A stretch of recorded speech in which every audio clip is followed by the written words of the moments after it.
Cougs house, whether it's past, present, or future. The Houston Cougars were all over the headlines this weekend, but it's the one that got away that seems to be rubbing me the worst.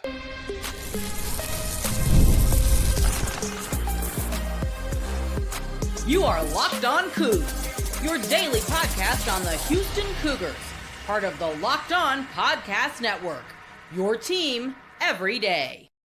Welcome to Locked On Cougs, daily podcast about your Houston Cougars. I'm your host, Houston-born teacher and coach Parker Ainsworth. And whether you're a Houston fan or just a hater who came to stop by, thank you for making Locked On Cougs your first listen of the day. Appreciate making your first listen each and every day here at Locked On Cougs. And we're join the conversation, but you don't know what to say.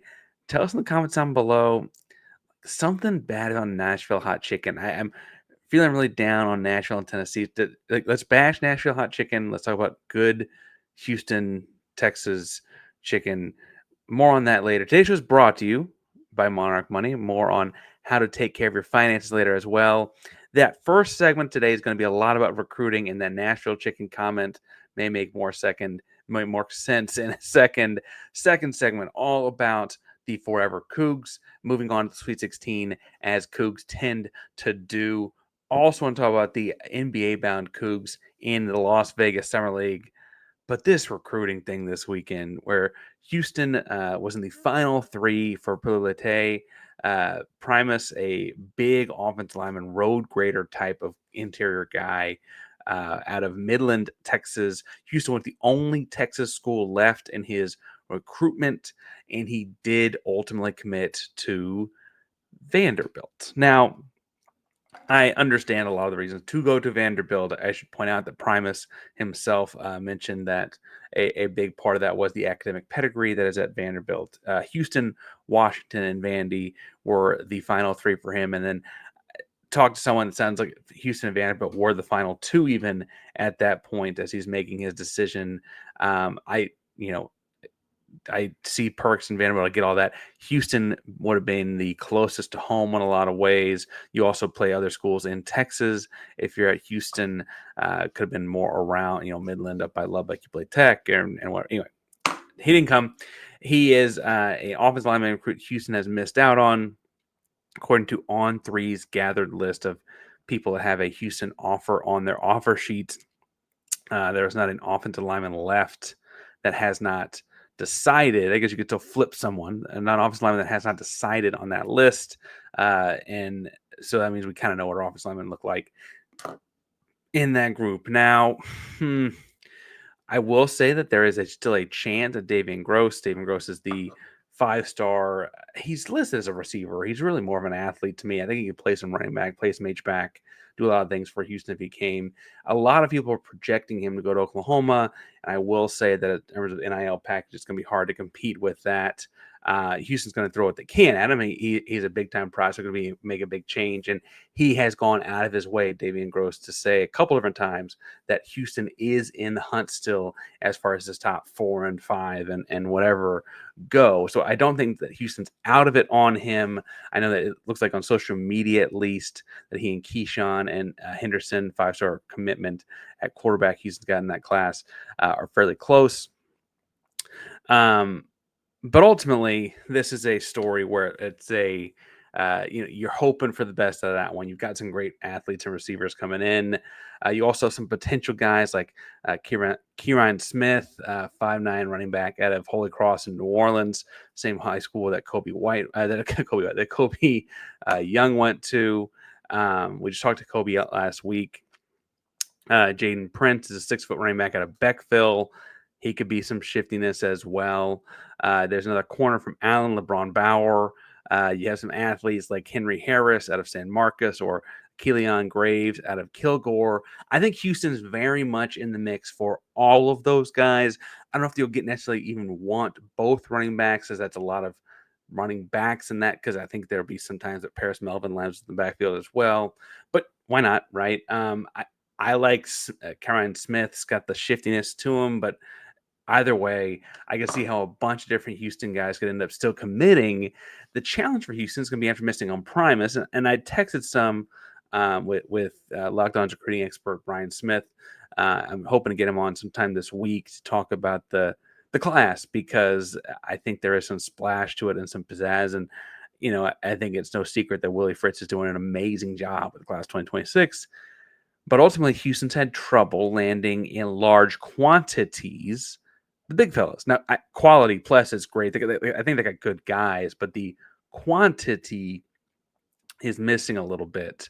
And I will say that in talking to Brian, I think he'd echo it as a guy that follows recruiting full time all the time. The biggest benefit in getting a commitment from a big time lineman recruit is those guys tend to transfer less. It's less about getting the ball for them, right? They're doing their job, they're dominating their job, and they want a place they can play, players they can be developed, and those kind of things. And I think that's why you're seeing a lot of these big dollar programs, honestly, throwing money at guys to get them in early as opposed to waiting for transfers late. Now, Houston played the transfer portal game last January with offensive linemen and brought in a pretty solid class. A lot of guys at Division One and Power Four starting starts under the belt. I think that's to say that that's improved in the short term. The goal would be to while it's improved in the short term to then start pulling in some of those recruits to then keep it going, right? Because then once these transfers and Duque and Demetrius and those guys get older, right? They graduate to go to the league or whatever. You have a class of guys ready to come in behind them. It's not that you don't have good talent right now, it's that you don't have a whole lot. And you're going to probably have to hit the transfer portal at some point because of the way that this gap is created in the ages here. And look, is again, I think that you can look at what Houston just did in January, like Paul Parker, they've shown they can do that. That's just a risky game to play, right? I don't think you can bank on that every single time. I will also say, and I've seen people talk about online, um, I do think you'll have some people commit after a year or two of watching Keyshawn Henderson play at Houston because it'll be the cool thing to do. He's got great receivers around him. It'll be a scoring offense. Have fun. He's a great athlete. He's a future pro. Those things all make sense too. I just worry that in terms of linemen, if a 2028 lineman sees Keyshawn Henderson playing on the field in, let's say, 2027, that's great. Let's say the 2028 kid commits. He's not playing with Keyshawn, right? Like the way that linemen develop typically means they come on campus, they redshirt and gain some good weight, they play a year as a backup. It takes some time often. It's not uncommon for an athlete, for an offensive lineman to have frankly finished a degree before even getting on the football field, just because of how rigorous and ridiculous that position an athlete has to be. And so I wonder what the sell is to the now. You get the next Keyshawn, you keep the thing rolling. Maybe there is the sell to the 2028, 2020 line offensive lineman.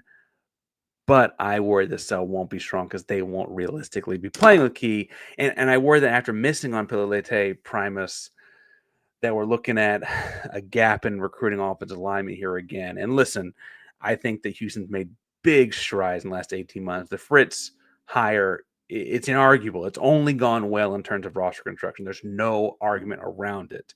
However, this is a glaring hole. And it's just one of, again, quantity, not quality. I'm not bad. I think they got good guys coming in. They just need more of them. However, I do think that when you look at, Houston's looking to go from 4-8 to get into the 7-8-9, how the rebuild steady stages and all that kind of stuff. And, we saw Arizona State turn things around very quickly last year. Anything could happen. But to sustain long-term success, to have success that's not as lucky as a couple coin flips, to have, real success in this conference, a Power Four conference, you're going to need consistent influxes of linemen. And I think, again, that comes in both quantity and quality.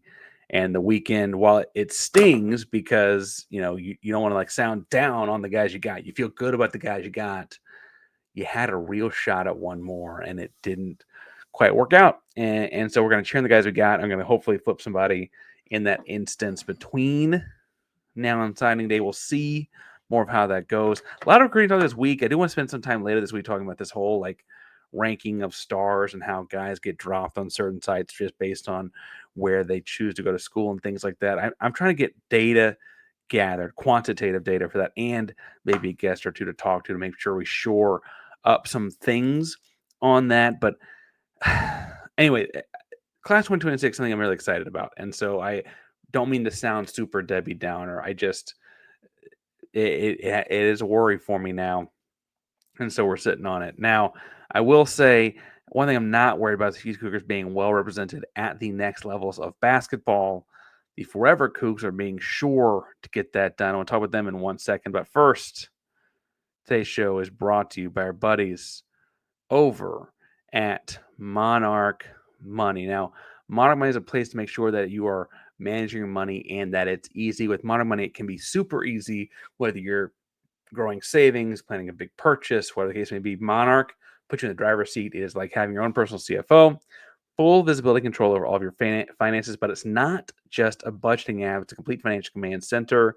Track all your accounts, investments, spending, all in one place. So in addition to managing your money, you're also building wealth. Now, I got to say, when I got the app, we looked at it and we're looking at like, oh my gosh, yes, I got all these different incomes coming in, teaching, coaching, podcasting, life stuff, all coming in, right?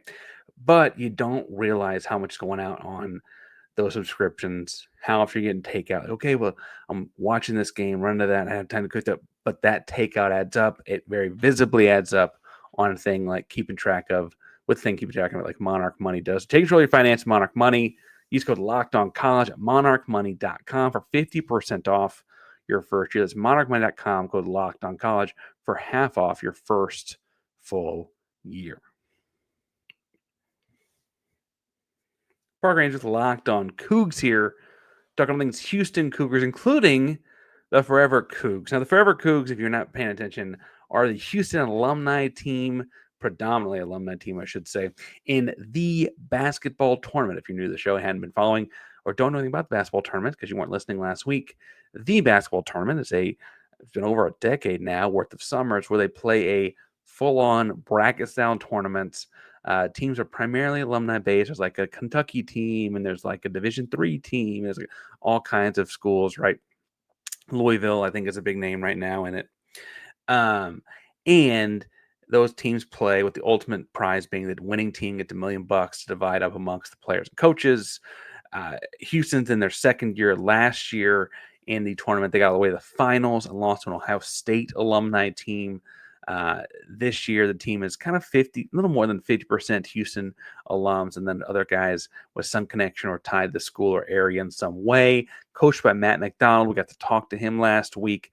The biggest change for those of you casually watching basketball is it's 9-minute quarters, FIBA rules, but the elim ending at the end. So with under 4 minutes to play, the first dead ball that happens, they will stop the game, set a set score. So they'll go to the team with the most points. They'll add 8 points to that team's score. In this instance, Houston, the Forever Cougs, if you want to say Houston, had 74 points. So they had 8 points. The target score became 82. Now we just play to 82, right? However long it takes. So there's no benefit to fouling and playing the free throw games and all that. It always ends on a made shot. This one actually ended on a Nigel Pearson 3. Nigel Pearson did go to Beaumont Central High School and ended up finishing Texas State in 2020. He made the game-winning 3. He had 16 points. But the story in this game for the Forever Cougs was Tevin Smith, Cleveland State guy, just finished up playing college basketball. He went 6 of 7 from behind the arc, 22 points. Really big-time shooter. If you listened last week, Matt McDonald told you, do a good shoot. 6'7" behind the arc, he could really shoot. And it was interesting watching him shoot. So Galen Robinson's on this team, Jawan Roberts on this team. A lot of fun Houston Cougar nostalgia to it. But what's interesting about watching this game was Tyrese Radford, an A&M alum, who played against Houston actually in that 2024 crazy second round of the NCAA tournament game. Once Tevin Smith is clearly hot, the way that the Fire Family team, the team they played, which is a group from the TBL, the way they played guarding Tevin Smith was like they didn't leave him in help at all, And so whenever Houston used him on the front side of their drives, it was a lot of straight to the basket kind of stuff. It took Fire Family a long time to adjust to that. Houston had a lot of it getting the paint as they wanted. Galen Robinson, 8 points, 3 assists, but he kind of steered the offense a lot. Jawan Roberts kind of shaking some rust off. Didn't get a whole lot of go in NBA Summer League like I thought. We'll talk more about that in the third segment. But he had 5.7 rebounds, 5 assists. He kind of operated as a high post hub at different points of the game, kind of helping orchestrate some offense as well. I like the chemistry of this team, though. They looked pretty well clicking on defense. Classic. One of the big things about making this team was you had to be a high effort defensive guy. And man, oh man, they looked like they were moving on a string throughout parts of this game defensively. Now, I don't want to act like Fire Family didn't put up a pretty strong fight. KT Bochum.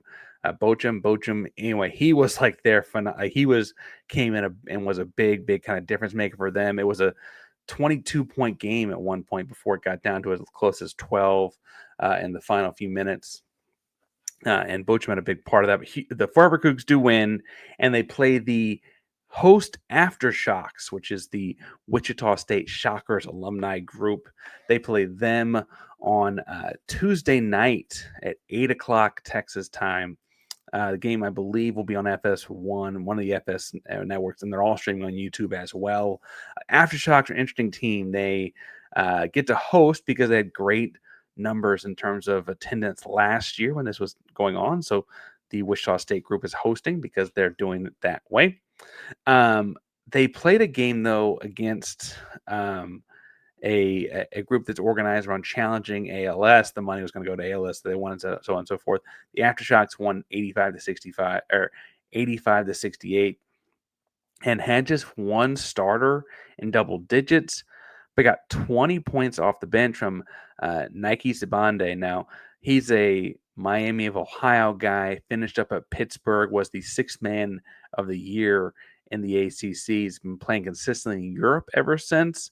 But Sibande is interesting because he also was hot from behind the arc. So both teams predicate a lot of their success in this. Both teams had double-digit wins by finding a guy that was hot from behind the arc and like orchestrating things through him. I will say I was surprised that Marcus Keene, Keene, did not have more of a role in what the Aftershocks were doing. He was a guy that had like 30 points per game his senior year of college at Central Michigan, right? Like led the country in scoring, playing in the MAC in 2017. I kind of assumed he'd be more of a bucket getter in this, but he just played 18 minutes. He just had 9 points. He shot 13 times, 111 behind the arc. Like, kind of felt like he was trying to get something going, but just couldn't. So when you watch them play the Forever Cougs on Tuesday, like Keene is a guy that I think defensively they're going to have to act like is a scorer, even if he didn't so much. Connor Frankamp is another guy from them, double-digit scorer, and he's at Wichita State in 2018. Marcus Santos Silva, big, strong guy, finished up at Texas Tech, but did go to VCU. They've got some talent, and it'll be interesting to see how this team goes. Now, the Forever Cougs team, I think, they're going to be eager to add in Malik Wilson by Tuesday, who's coming off of the Las Vegas Summer League run. Trey King, Devontae Pollard, like these guys were fun and good, but with the absence of Rob Gray, who is hurt, and I don't know if he's day-to-day or what the situation there is, but it did talk about an injury on social media, and so I don't feel like I'm breaking any barriers and putting that out there. I think with his absence, they really kind of need all the legs they can. Radford, I thought, played really well. Tevin Smith, I shot the ball really well. I thought Houston looked good in the inside kind of stuff, though, with Trey King and Jawan kind of operating a lot of the down low kind of minutes. Pearson being able to stretch it out a little bit and shoot some threes helped as well. He actually won the game with the three, so I guess that's fair. Malik's going to be a very valuable part of this team, though, when he shows up on Tuesday. And Malik's been a very valuable part of the Rockets this summer. That's where he's coming from, is Las Vegas Summer League.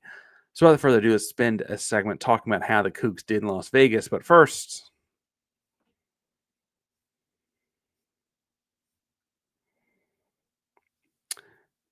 Go Cougs. Now, I'm talking about the Houston Cougars in the Las Vegas Summer League. Parker Anderson locked on Cougs here saying that I think Malik Wilson might be playing his way into a G League or better contract as we speak.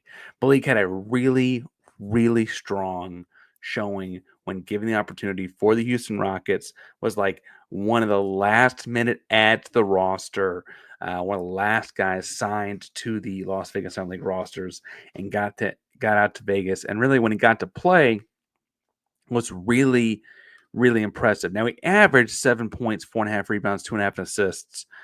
Obviously, we know Malik played top end defense, had a couple big time blocks. He blocked the big guy, Hansen Yang from Portland, like at the rim in a way that like went viral. Like he had his hair braided, so a little.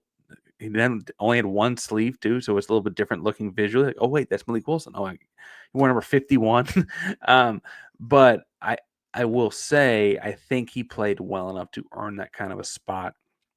It'll be interesting to see how those kinds of things go in the aftermath of all this. He had 7 points per game, but he had a couple games in double digits. He is guarding the team's best perimeter player a lot of the time. He's a spark plug off the bench. I think one game I saw he was a plus 31, and no one else in the Rockets is over double digits. I mean, he really was an energy boosting kind of guy for the Summer League Rockets. And admittedly, I watched the Rockets a little bit more closely than general teams in the Summer League, so I may be showing a little bit of bias there. But also, I think that as someone who watches the Rockets Summer League and the Rockets 82 games and when they go to the playoffs and those kind of things, I think I have a pretty good gauge on when a guy comes off the bench and is an instant impact and energy. Malik is that guy. Inversely, like Javier Francis got just one game in Vegas for the Golden State Warriors. He admittedly played more games in their California run before heading to Las Vegas. In his one game in Las Vegas, though, he had 14 points, 7 rebounds, a couple of blocks. 14.7 rebounds, sorry, a couple of blocks. Like really clearly impactful when given the opportunity. He just only got to play that one game. LJ Cryer played a little bit more, even got hot in the games when they played for the Golden State Warriors in California. Played just one game in Las Vegas. Now, LJ Cryer, should point out, of all these guys, has an Exhibit 10 deal. So of the 4 guys that just finished at Houston and got to go play in Summer League, 3 of them, Jaywan, Javier, and Malik, all had Summer League deals, meaning that once Summer League is over, the deal's over, right? Cryer had what's called an Exhibit 10, meaning that up through the first 6 months of signing that deal, he actually gets paid a bonus that does not count against the cap, but would get paid a bonus if he took a deal with Golden State. So if he has 2, exactly the same deals from Golden State and San Antonio, well, he gets like an extra $500K for taking the one from Golden State, doesn't count against the cap, incentivizing him to sign with them. You see a lot of guys end up converting those into 2 ways and so on. And so we'll see if Cryer ends up getting into the Golden State system or not. I do think he fits with what they're doing. Obviously, he's a shooter, so we'll see. Roberts didn't get to play a whole lot with the Jazz. I mentioned that before we talked about the Forever Cougs bit. Roberts, interestingly, I kind of assumed they brought him as a power forward because of how many guys they had. The Jazz showed up to all the Summer League with guys that will play a lot of minutes for them in the NBA this year. Ace Bailey, and the big kid from Duke, Filipowski, and so on. And I thought it was interesting that ultimately Roberts, well, honestly, I kind of thought that they brought Roberts on to kind of get an eye on him after they like bluntly put those guys on ice, right? Like, hey, we know that we're going to put these guys in the NBA team. Let's see what else we got. We got to run an offense into power forward, right? They never really put those guys on ice. And so that meant that there was never that opportunity that I thought that when they brought him in, they were going to. I've been wrong plenty times before. I don't mind saying I was wrong on that. I don't necessarily get what they were doing with that, though, by bringing in they had so many front court players there. It was interesting to me. I don't know what that says about what the Jazz are doing, but there's a reason they're in the lottery every year, I guess. Anyway, Jawan got out of that, didn't play a whole lot, played less than 5 minutes, a couple contests. I think his better showing will be here in the Forever Cougs kind of stuff. But inverse of all that, Jamal Shead, second-year guy, obviously. all everything when he was at Houston a couple years ago. And in his second year in the Summer League, absolutely dominated it. Best perimeter defender out in Vegas, over 13 points per game, over 6.5 assists per game, over 3 rebounds per game, did everything for Toronto. Toronto in a deep run in bracket play. I mean, he was really, really good. He stood out. He looked like he didn't belong in Summer League in the right way, right? And so I imagine you see more Jamal Shead with the Toronto Raptors next year, and not as many with the 905 Raptors next year, right? I think that's what we're looking at here. Nate Hinton, who also played. I should point out Nate Hinton and Cam Tyson. Cam Tyson's been in the season at Houston. We should give him a due. Also both played. Nate Hinton played for the Grizzlies. He had 7 points and 4.5 rebounds 4.8 rebounds per game. Cam Tyson, who again played at Houston for a year but finished up going to Seattle. He played with the Portland Trailblazers in this. He had 4 points and 1.5 assists and 2.5 rebounds, about 12 minutes per game. So he did get in the game some too. If Cam Tyson's your Coug alumni you're feeling connected to. Jamal Shead and Malik Wilson stood out in a big way, and frankly, in a very similar way. And I think Jamal Shead is a great point guard for the Raptors. I mentioned last year that I thought he was, getting close to, because of how few guards there were in that rookie class, getting close to getting maybe on one of those all rookie teams. At one point in the season, he was certainly hot in the second half of the year. Malik and his speed and athleticism, I think Malik will pair really, really well as a kind of two guard with a tall point guard. There are some teams, I mean, I know he just went down injured, but like Indiana's Tyrese Halliburton's like 6'7" playing point guard, right? And so if you put out Malik Wilson, who's not 6'7", but could kind of run your off-ball kind of stuff and then defend the other team's 6'3", 6'4" kind of guy, I think you want that. But it also, as far as defensive stuff goes, kind of gives your starting point guard a break because he's just such a great defender. Malik Wilson was tremendous. And I think that, look, full disclosure, I don't have the tape pulled up. I can go back and find the tape if we need to. I kind of assumed he was going to be the low end of the 4 when they went, the 4 that just finished at Houston to Las Vegas. He got kind of picked up last minute. I thought his game translated offensively the least. And truthfully, the dude looked like he belonged. And so happy to say I was wrong there. Happy to say that Malik proved a lot of people wrong there. I'm excited to see what's next for Malik. We'll see what kinds of things. Obviously, what's very next for Malik is going to the Forever Cougs stuff in Wichita. But we'll see where those things head after that, because I think he played his way into something else. And so we'll see. It might be a G League deal. It might be a couple 10 days in the G League and back to Europe and then back to Summer League next year to prove it again. We'll see.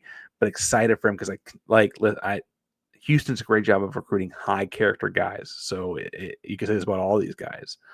But having Malik find success is really rewarding because of how good a kid he is. I mean, he's an adult at this point, but how good a person he is, right? And so really, really exciting to see that. We're following more on that stuff as it unrolls, more recruiting stuff. I'm doing some it's 2025, 25 years into the quarter century kind of deal, looking at Houston athletics. I'm getting going some stuff behind the scenes. We're looking at some rivalry stuff, and do we need one? And we're doing all kinds of stuff here at Locked On Cougs in the next couple weeks. So hit subscribe, hit the bell so you know we're live. Be back. Well, we got basketball recruiting to talk about too. We even talked about basketball recruiting today, and Peach Jam just happened. Hitting that this week. Locked On Cougs each and every day. So subscribe to the bell so you know live. Locked On Cougs, the Locked On Podcast Network. It means your team every day. Go Cougs.